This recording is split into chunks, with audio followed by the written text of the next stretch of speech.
हा बघा, तुफान. नवीन घोडा? नुकताच घोडे बाजारातून घेतला. फारच उमदा जनावर आहे. त्याच्या दिसण्यावर जाऊ नका. फारच तिखट जनावर आहे. आमच्याशिवाय दुसऱ्या कोणालाही बसू देत नाही. आतापर्यंत 7-8 जणांच्या बरगड्या आणि 2-3 जणांचे गुडघे फोडलेत त्यानं. मग असा भयानक घोडा का घेतला तुम्ही? कारण इतरांशी कसाही वागला तरी आम्हाला फुलासारखा जपतो. सख्याऱ्यांच्या निमित्ताने आणि रणविजय आणि समीर या सगळ्यांच्याच या दोन्ही कॅरेक्टर्सच्या निमित्ताने आणि आमच्या रायटरच्या कृपेमुळे खूप चांगला अनुभव आला. तो म्हणजे मला घोडा चालवायचा होता.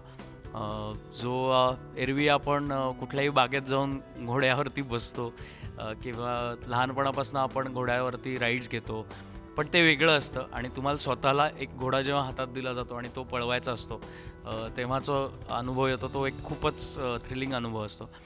सो ह्या मालिकेच्या निमित्ताने मला ते करायला मिळालं, जे हल्ली मालिकांमध्ये फार बघायला मिळत नाही. कारण गाड्या इतक्या सुसाट आपण बघतो, त्या चालवताना दिसतात. घोडा पळवताना फार कमी बघायला मिळतं, पण ह्या मालिकेच्या निमित्ताने मला ते करता आलं. सो खूप एक्साइटमेंट आहे मला त्या सीन्सबद्दल.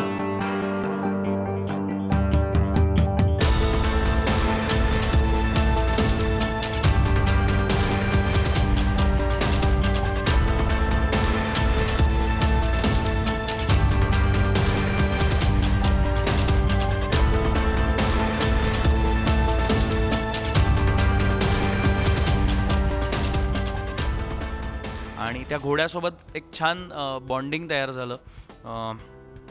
आता परत त्यातही एक गंमत आहे की रणविजयचा तो लाडका घोडा आहे. सो मग रणविजयचा तो लाडका खरंच आहे हे जाणवलं पाहिजे सीन्समध्ये. सो त्याबद्दल त्या घोड्याची तितकं बॉन्डिंग, त्या दोघांची बॉडी लँग्वेज, एका जनावराबरोबर काम करताना त्याची मेंटॅलिटी काय आहे हे समजून घेणं, हे थोडंसं कळत नव्हतं त्या दिवशी, शूटिंगच्या दिवशी. पण आमचं सगळं युनिट, सहकलाकार, आमचे दिग्दर्शक राजू सर आणि शिवाय जे घोडे घेऊन आले होते ते, आणि इवन सेटवरती काही ॲनिमल वेलफेअरचे निरीक्षकसुद्धा होते, ज्यांच्यामुळे आम्हाला खूप मदत झाली ह्या सगळ्या सिक्वेन्सला.